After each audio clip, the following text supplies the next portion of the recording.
신앙생활을 잘 하다가 시험에 드는 이유는 어디에 있을까요? 마귀의 유혹에 넘어갔기 때문입니다. 신앙생활의 기본을 알지 못하기 때문이고 성도의 본분을 잊어버렸기 때문에 시험에 드는 겁니다. 그러므로 성도는 항상 깨어 무시로 성령 안에서 기도하되 마귀의 유혹에 빠지지 않기를 기도해야 합니다. 신앙생활의 기본이 무엇인지 반복해서 배우고 익혀야 합니다. 그리고 항상 자기 자리, 자기 분수, 자기에게 주어진 책임을 신실하고 충성되이 감당하는 자가 되도록 애쓰고 힘써야 합니다. 아멘. 오늘은 창세기 3장 1절에서 16절 말씀을 가지고 성경이 말하는 죄는 무엇일까에 대해서 알아보겠습니다. 첫 번째로 성경이 말하는 죄는 하나님의 말씀을 축소하거나 왜곡시키는 거예요. 창세기 3장 1절에 보면 뱀이 여자에게 와서 묻습니다. 하나님이 정말로 너희에게 동산 안에 있는 모든 나무의 열매를 먹지 말라고 말씀하셨냐? 그러자 여자가 뱀에게 대답합니다. 동산 안에 있는 나무의 열매를 먹을 수 있다. 그러나 하나님은 동산 한가운데에 있는 나무의 열매는 먹지도 말고 만지지도 말라고 하셨다. 어기면 우리가 죽는다고 하셨다. 그러자 뱀이 여자에게 말합니다. 너희는 절대로 죽지 않는다. 하나님은 너희가 그 나무 열매를 먹으면 너희의 눈이 밝아지고 하나님처럼 되어서 선과 악을 알게 된다는 것을 아시고 그렇게 말씀하신 것이다.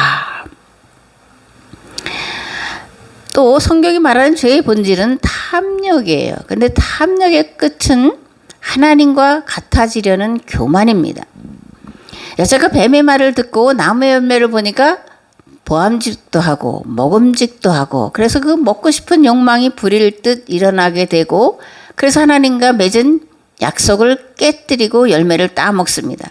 여자가 그 나무의 열매를 보니 먹음직도 하고 보암직도 하였다. 그뿐만 아니라 사람을 슬기롭게 할 만큼 탐스럽기도 한 나무였다. 여자가 그 열매를 따서 먹고 함께 있는 남편에게도 주니 그도 그것을 먹었다. 그 다음에 성경이 말하는 죄의 속성은 뭐냐? 하나님의 낯을 피하여 숨는 겁니다. 그 남자와 그 아내는 날이 저물고 바람이 서늘할 때에 주 하나님이 동산을 거니시는 소리를 들었다. 남자와 그 아내는 주 하나님의 낯을 피하여서 동산 나무 사이에 숨었다. 마지막으로 성경이 말하는 죄의 속성은 타인에게 자신의 잘못을 떠넘기는 겁니다. 핑계 대는 거예요. 하나님이 남자에게 물으셨죠. 내가 너더러 먹지 말라고 한 그 나무의 열매를 네가 먹었느냐. 그러자 아담이 핑계를 댑니다. 하나님께서 저와 함께 살라고 짝지어 주신 여자, 그 여자가 그 나무의 열매를 저에게 주기에 제가 그것을 먹었습니다. 하나님께서 그 여자가 이렇게 핑계를 댑니다. 이번엔 하나님이 여자에게 물으시죠. 너는 어쩌다가 이런 일을 저질렀느냐? 그러자 이렇게 대답합니다. 뱀이 저를 꿰어서 먹었습니다. 우리가 어떤 문제를 만났을 때에 그 책임을 다른 사람에게 떠넘기거나 원망하거나 불평하는 것은 죄의 속성 때문에 그러는 거예요. 그러므로 성도는 가족 안에서 또 교회 안에서 서로 원망하고 헐뜯지 말아야 됩니다. 그래야 하나님의 심판을 면할 수 있습니다. 아멘. 그렇다면 죄의 결과는 무엇일까? 에덴 동산에서 쫓겨났죠. 그죠? 그런데 이것은 단지 에덴 동산이라고 하는 장소를 잃어버렸다라는 것을 말하려고 하는 것이 아니라 하나님과 인간 사이에 맺은 계약이 깨어졌다라는 것을 의미하는 겁니다. 죄의 결과 인간은 하나님 앞을 떠나 유리하며 방황하는 존재가 되었습니다. 즉 마귀의 종노릇이나 하며 사는 비참한 존재로 전락했다라는 거예요. 하나님이 없는 인간의 실존은 마귀의 종과 같습니다. 진리가 그 안에 없으므로 진리의 말씀을 들으려고 하지 않고 진리의 말씀을 배격하고 거역하는 길을 선택해서 살아갑니다. 세상이 선을 버리고 악을 따라 살아가는 것이야 그들 안에 빛이 없고 진리가 없고 생명이 없기 때문에 당연하다고 말할 수 있는데 그런데 문제는 교회 안에도 마귀의 속임수인 거짓이 판을 치고 있다라는 거예요. 요한복음 8장 44절에서 47절 말씀을 봉독하겠습니다. 너희는 너희 아비 마귀에게서 났으니 너희 아비의 욕심대로 너희도 행하고자 하느니라. 그는 처음부터 살인한 자요 진리가 그 속에 없으므로 진리에 서지 못하고 거짓을 말할 때마다 제 것으로 말하나니 이는 그가 거짓말쟁이요 거짓의 아비가 되었음이라. 내가 진리를 말함으로 너희가 나를 믿지 아니하는도다. 너희 중에 누가 나를 죄로 책잡겠느냐. 내가 진리를 말하는데도 어찌하여 나를 믿지 아니하느냐. 하나님께 속한 자는 하나님의 말씀을 듣나니 너희가 듣지 아니함은 하나님께 속하지 아니하였음이로다. 아멘. 이 말씀은 율법 전문가요, 율법 교사인 바리새인들에게 하신 예수님의 말씀이에요. 예수님은 율법 전문가들을 향해서 너희는 마귀의 자녀다, 너희 아비는 마귀다, 이렇게 말씀을 하고 계시는 거예요. 그러면 예수님이 말씀하시는 바리새인의 거짓과 욕심, 그죠? 왜 바리새인들이 마귀의 자식이라고 말하는가? 방금도 말씀드렸지만 바리새인들은 당대 최고의 엘리트고 성경 전문가예요. 구별된 삶을 살아가던 종교 지도자들이었습니다. 그런데 문제는 이들이 내려오는 장로들의 전통과 정통 교리에 얽매여 자유케 하는 율법을 자유를 속박하는 도구로 만들어 버렸고 살리라고 주신 율법을 죽이는 것으로 만들어 놓았기 때문에 예수님은 너희의 아비는 마귀다, 이렇게 이제 말씀을 하고 있는 겁니다.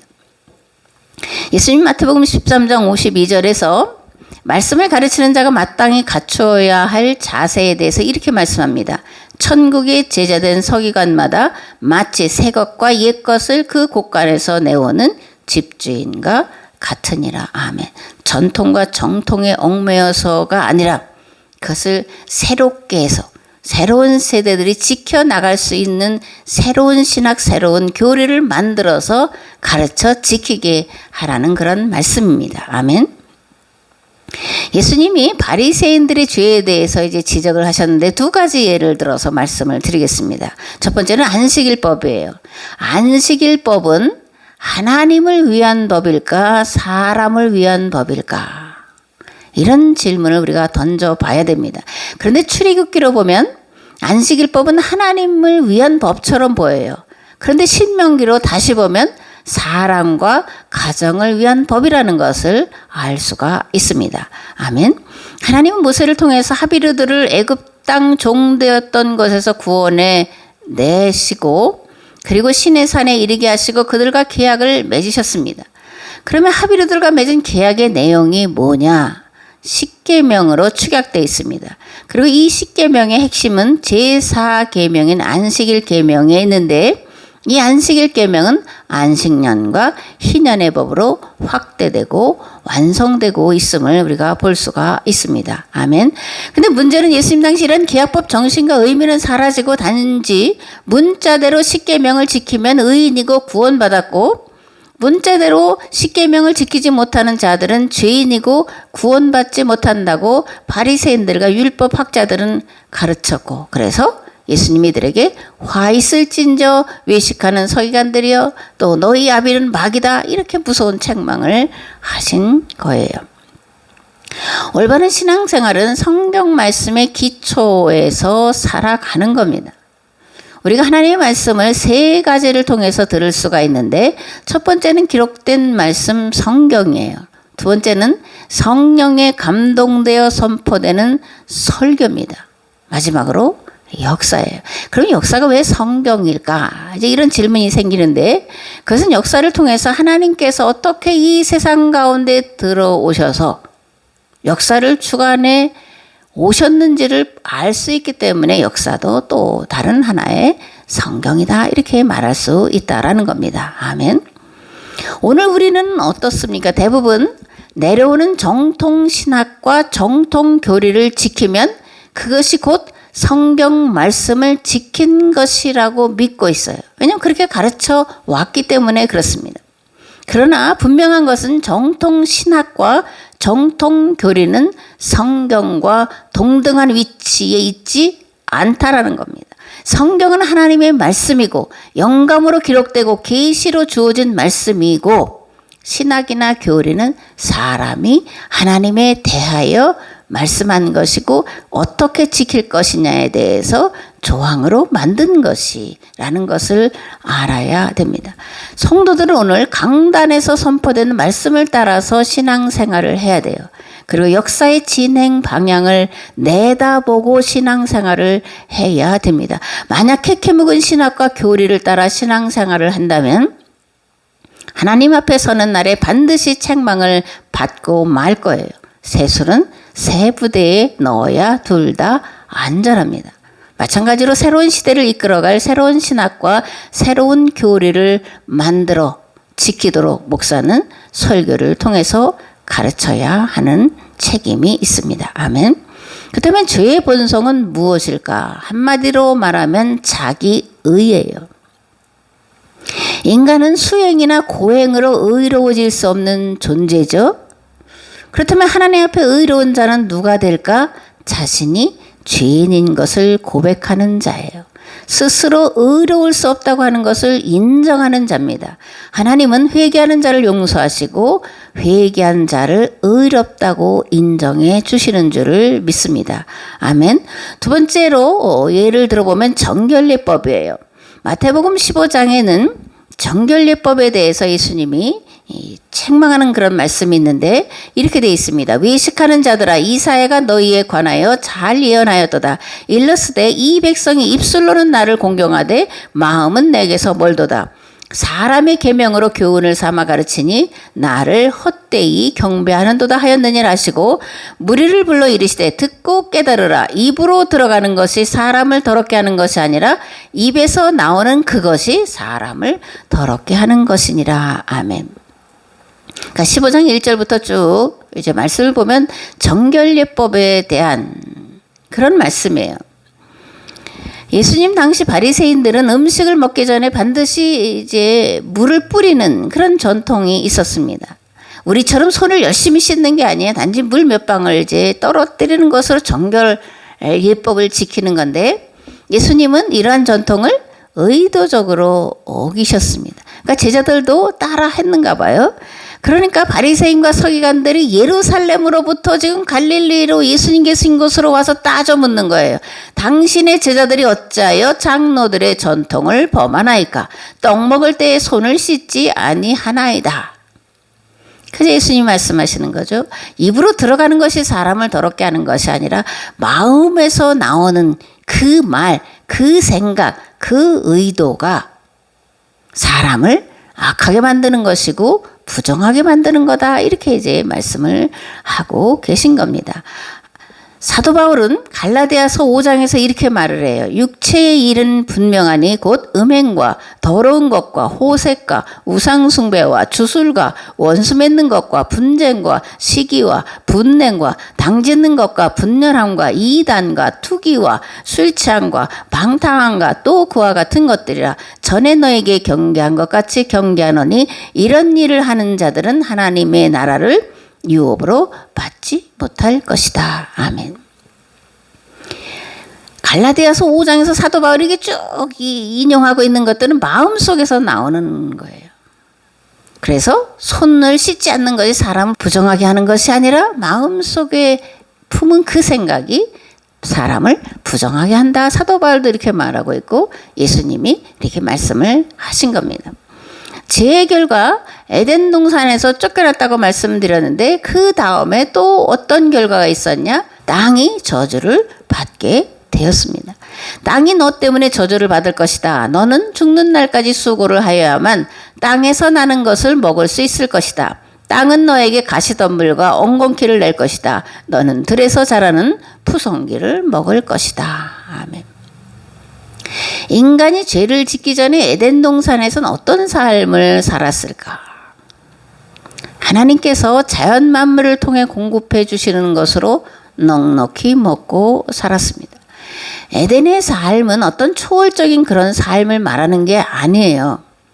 모든 자연 만물들이 하나님의 질서를 따라 조화와 균형을 이루어 만들어내는 풍성한 결실들을 모두가 골고루 나누어 넉넉하게 먹고 살아가는 세상. 그래서 약탈이나 분쟁이 없는 평화로운 삶을 누리도록 던 것이 에덴의 삶이었습니다. 그런데 아담의 범죄 이래로 사람은 땀을 흘리고 수고해야지만 겨우 먹고 살 수 있게 되었다라는 겁니다.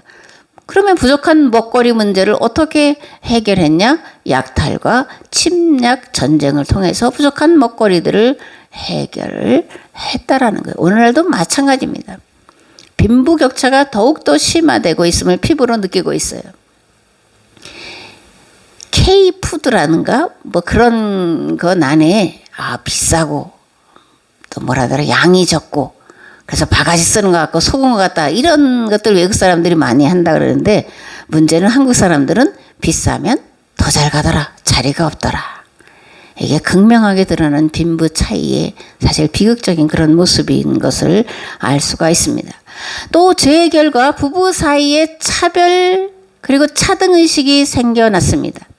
네가 남편을 지배하려고 해도 남편이 너를 다스릴 거다 이렇게 말씀하고 있어요.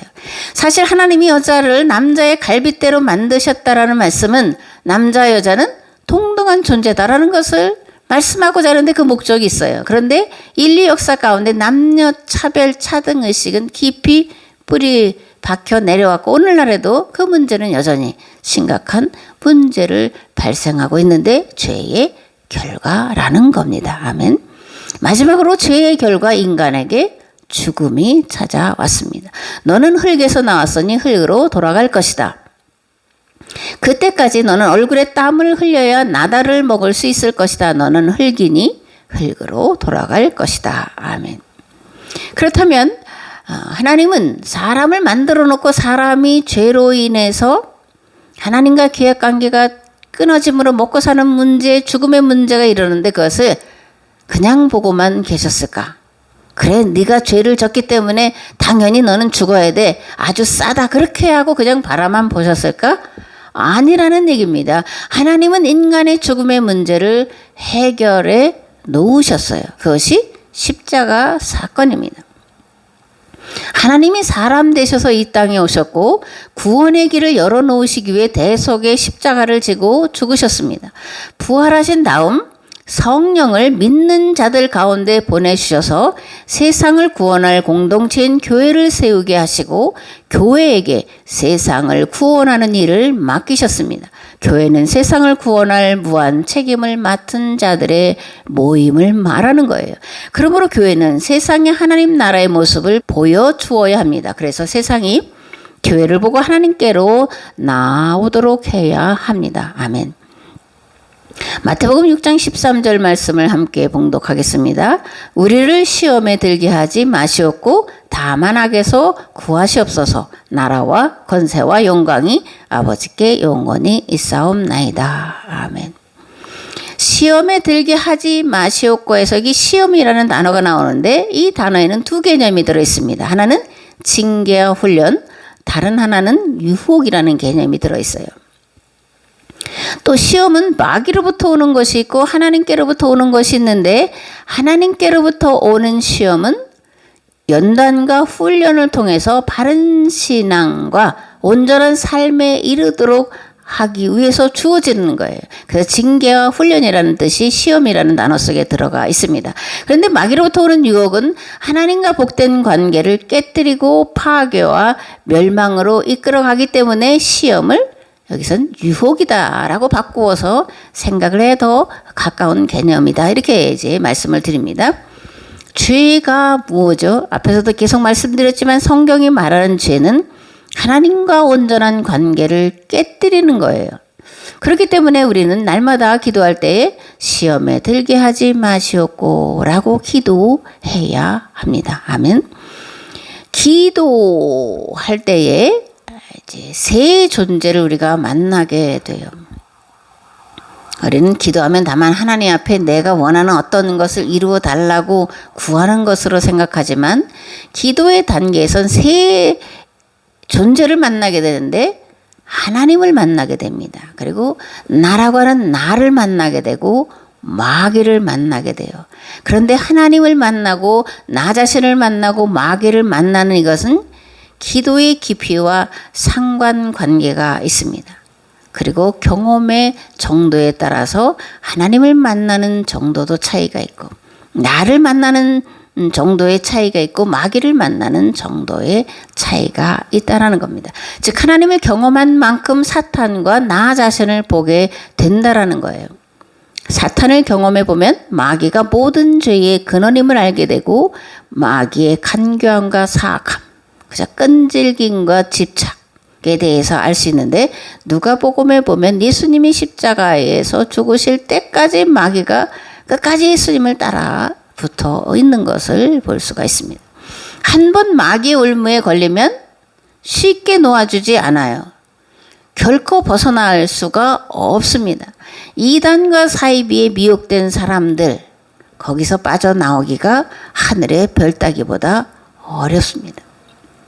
그러므로 거듭 말씀드리지만 기도할 때마다 시험에 들지 않도록 하나님의 도우심을 간구해야 마땅합니다. 아멘. 그렇다면 시험에 들지 말게 하옵시고에는 어떤 의미가 들어가 있을까? 첫째, 마귀의 유혹에 넘어가지 않게 하옵시고, 둘째, 기본을 알게 하옵시고, 셋째, 본분을 잊지 않게 하옵시고인데 하나씩 자세히 알아보겠습니다. 첫 번째로 마귀의 유혹에 넘어가지 않게 하옵시고인데 사탄의 본질 가운데는 하나님이 되려는 속성이 들어 있습니다. 한국 사회를 들썩거리게 만드는 나는 신이다에 나오는 인간들은 하나같이 자신을 하나님이라고 말하죠. 하나님 또는 뭐 보혜사 또는 뭐 자기를 메시아라고 하여튼 갖가지로 삼위일체를 들어서 자기를 그렇게 이제 말을 하는 것을 보게 되는데 에덴 동산에서 사탄이 아담과 하와에게 선악과를 먹으면 하나님처럼 되리라고 유혹을 하잖아요. 이건 신화가 아닙니다. 실제로 악마의 속성을 말하는 거예요. 악마의 속성은 하나님과 같아지려는 것, 교만은 하나님과 같아지려는 것, 그래서 탐심, 교만은 죄다. 죄 중에 가장 큰 죄다. 이렇게 성경은 말씀을 하고 있는 겁니다. 사이비 교주들이 스스로를 하나님이라고 하는 이유는 이들이 사단과 계약을 맺었기 때문에 그래요. 우리는 하나님과 계약을 맺고 살아가는 성도지만 이 이단 사이비 교주들은 마귀와 계약을 맺고 살아가는 존재라는 거예요. 근데 많은 사람들이 이 마귀와 결탁한 사이비 교주에게 넘어가는데 우리는 어떻게 그렇게 잘못된 것에 빠질 수가 있나 이런 생각을 하지만 마귀가 보여주는 거짓 기사와 거짓 이적을 보고 미혹하기 때문에 그러는 거예요. 미혹에 넘어가면 분별력을 잃게 됩니다. 이성이 마비가 돼요. 그래서 의심하지 않고 믿게 되는 겁니다. 미혹의 위험성은 그래서 아무리 강조해도 지나치지 않아요. 그리고 누구도 나는 그 사이비 이단 교주의 미혹에 안 넘어갈 거야. 자신해서는 안 돼요. 자신하는 자가 가장 먼저 넘어갈 가능성이 많다라는 것을 인식을 해야 합니다. 아멘. 마귀의 가장 큰 무기는 속임수예요. 무지한 사람들에게는 미신, 무속과 같은 헛된 신앙에 빠지게 만들어 놓고 이성적이라고 생각하는 사람들에게는 하나님을 부정하거나 무시하게 만들어 놓고 진지하게 하나님을 믿으려고 하는 사람들에게는 잘못된 열심에 빠지게 만들어 놓고 목회자들에게는 신학과 교리와 성경을 잘못 이해하여 바르게 가르치지 못하도록 만들어 놓고 열심히 기도하는 사람들에게는 거짓 체험에 빠져서 하나님의 이름으로 마귀의 종노릇하게 만들기 때문에 이런 악마의 속임수에서 자유롭다고 할 수 있는 사람은 아무도 없습니다. 그러므로 말씀을 전하는 자는 하나님과 말씀을 올바로 깨달아 알고 올바르게 전하고 있는지 끊임없이 말씀의 거울에 비춰봐야 되고 성도들도 마찬가지입니다. 그리고 항상 이렇게 기도해야 됩니다. 우리를 시험에 들게 하지 마시옵고 다만 악에서 구하옵소서. 아멘. 두 번째로 기본을 알게 하시옵고입니다. 영성체험의 마지막 단계는 하나님을 경험하는 건데 이거는 하나님의 면전을 경험하는 거예요. 하나님의 면전을 경험하면 어떤 변화가 일어날까? 하나님의 창조 원리와 이치를 발견하게 됩니다. 그리고 꿰뚫어 보는 통찰력을 얻게 됩니다. 요한복음 1장 1절에 보면 태초에 말씀이 계셨다. 그 말씀은 하나님과 함께 계셨다. 그 말씀은 하나님이셨다. 이렇게 선포하는데 여기서 말씀이라고 번역된 헬라어는 로고스죠. 그죠? 근데 로고스는 근원, 이성, 원리, 이치, 만물을 지배하는 법 등 다양한 의미로 쓰여지고 있는 그런 단어입니다. 근데 우리말에서 이제 로고스를 말씀으로 번역한 것은 헬라어에서 로고스가 말하다라는 동사 레게인의 명사형이기 때문에 이제 로고스를 말씀이다 이렇게 번역을 해 놓았다는 것을 상식적으로 우리가 알아둘 필요가 있습니다. 사도 바울은 로마서 1장 20절에서 이 세상 창조 때로부터 하나님의 보이지 않는 속성 곧 그분의 영원하신 능력과 신성은 사람이 그 지으신 만물을 보고서 깨닫게 되어 있습니다. 그러므로 사람들은 핑계를 댈 수가 없습니다라고 말씀하는데 이는 자연 만물 속에 하나님의 창조의 능력과 하나님의 속성, 만물을 지배하는 법이 들어있다라는 것을 말씀하고 있는 거예요. 아멘. 우리가 알아야 할 것은 하나님의 창조 원리는 이원론이 아니라는 겁니다. 일원론이라는 거예요. 즉 영적 세계 원리와 물질 세계 원리는 다르거나 상반된 것이 아니라 같은 원리와 이치가 지배한다라는 거예요. 왜냐하면 영적인 세계나 물적인 세계나 모두 다 하나님께로부터 창조되었기 때문입니다. 아멘. 또 한 가지 알아야 할 것은 그동안 교회 내에서 많은 사람들이 경험한 영적인 은사와 능력들의 대부분이에요. 다라고 말씀드리는 게 아닙니다. 영적인 은사와 능력들의 대부분은 마귀의 속임수였다라는 거예요. 아멘. 그래서 마태복음에 이제 마태는 5편의 설교로 마태복음을 기록을 하고 있는데 첫 번째 설교의 마무리에서 이렇게 경고합니다. 나더러 주여 주여 하는 자마다 다 천국에 들어갈 것이 아니요 다만 하늘에 계신 내 아버지의 뜻대로 행하는 자라야 들어가리라. 그날에 많은 사람이 나더러 이르되 주여 주여 우리가 주의 이름으로 선지자 노릇하며 주의 이름으로 귀신을 쫓아내며 주의 이름으로 많은 권능을 행하지 아니하였나이까 하리니 그때 내가 그들에게 밝히 말하되 내가 너희를 도무지 알지 못하니 불법을 행하는 자들아 내게서 떠나가라 하리라. 아멘. 마지막으로 기본과 근본이 중요하다라는 거예요. 마태복음의 첫 번째 설교 결론에서 예수님은 집을 지을 때 주초의 중요성에 대해 말씀하는데 이는 신앙 세계에서도 마찬가지라는 겁니다. 마태복음 7장 24절에서 27절 말씀을 보겠습니다. 그러므로 누구든지 나의 이 말을 듣고 행하는 자는 그 집을 반석 위에 지은 지혜로운 사람 같으리니 비가 내리고 창수가 나고 바람이 불어 그 집에 부딪히되 무너지지 아니하나니 이는 주추를 반석 위에 놓은 까닭이요 나의 이 말을 듣고 행하지 아니하는 자는 그 집을 모래 위에 지은 어리석은 사람 같으리니 비가 내리고 창수가 나고 바람이 불어 그 집에 부딪힘에 무너져 그 무너짐이 심하니라. 아멘. 신앙생활도 집 짓는 거와 같은 원리가 작동한다라는 겁니다. 기본과 기초가 견고하면 어떤 미혹이나 유혹이 오더라도 흔들리거나 쓰러지지 않을 것입니다. 도리어 올바른 신앙을 통해 잘못된 길로 가는 사람을 일깨워 바른 길로 인도하게 될 것입니다. 아멘. 하나님의 창조 원리와 이치 이런 것들은 특별한 또 특별히 교육받은 사람들만 알 수 있는 것이 아니라 누구나 알아야 되는 거예요. 이미 경험하고 있고 이미 알고 있는 것이어야 됩니다. 하나님은 모든 사람들을 공평하게 대하시는데 구원의 진리를 터득하는 데에도 공평하게 대하셔야 된다는 겁니다. 특별히 아니라 임이라는 얘기예요. 우리가 잘 아는 이 모성애라는 게 있습니다. 이거는 아주 주어지는 거예요.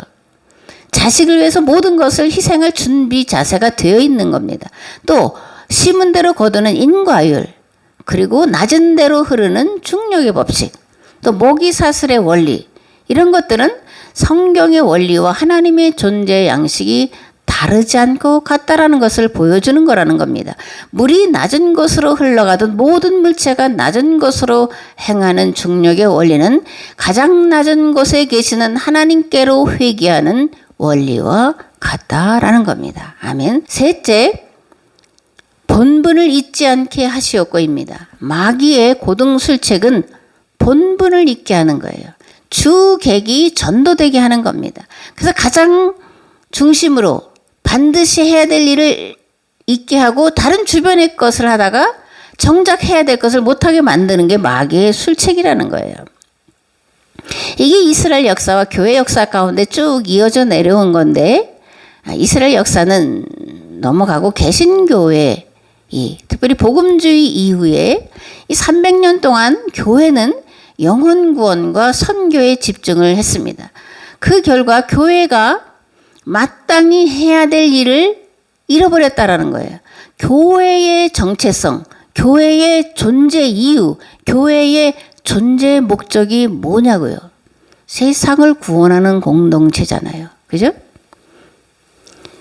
영혼만 구원하는 게 아니라 그 사람의 삶을 구원해내는 일을 해야 되는 겁니다. 근데 영혼 구원에만 우리가 머물렀어요. 그래서 영혼 구원을 위한 선교에만 집중을 했는데 아니라는 겁니다. 교회는 세상에 보여주어야 될 하나님 나라가 되어야 되는 거예요. 교회는 하나님 나라의 삶을 사는 그런 공동체여야 된다는 겁니다. 그래서 세상 사람들이 보고 교회로 와서 구원에 이르도록 해야 되는 게 교회가 존재해야 되는 목적이고 존재의 이유라는 겁니다. 오늘 우리는 이러한 교회가 존재해야 될 목적, 존재해야 될 이유, 교회의 정체성을 되찾아야 합니다. 그 정체성은 예수님이 지셨던 대속의 십자가를 지고 골고다로 올라가는 거예요. 교회 공동체가 죽음으로 세상을 살릴 수 있는 겁니다. 아멘. 말씀을 듣는 우리 모두가 교회와 성도의 본분이 세상 구원에 있음을 바로 알아 세상을 구원하는 일에 말씀과 기도로 준비되셔서 이 일에 아름답고 선한 도구로 쓰임 받으시기를 우리 주 예수 그리스도의 이름으로 축복합니다. 아멘. 이제는 길과 진리와 생명 되신 예수 그리스도의 은혜와 아버지 하나님의 무한하시고 극진하신 사랑하심과 성령님의 감화 감동 교통 역사하심이 우리가 시험에 들지 않기를 끊임없이 기도하기를 결단하고 돌아가는 삶의 자리 위에 가정과 직장 위에 그리고 이 나라 이 민족 위에 이제로부터 영원토록 함께 하옵시기를 간절히 축원하옵나이다. 아멘.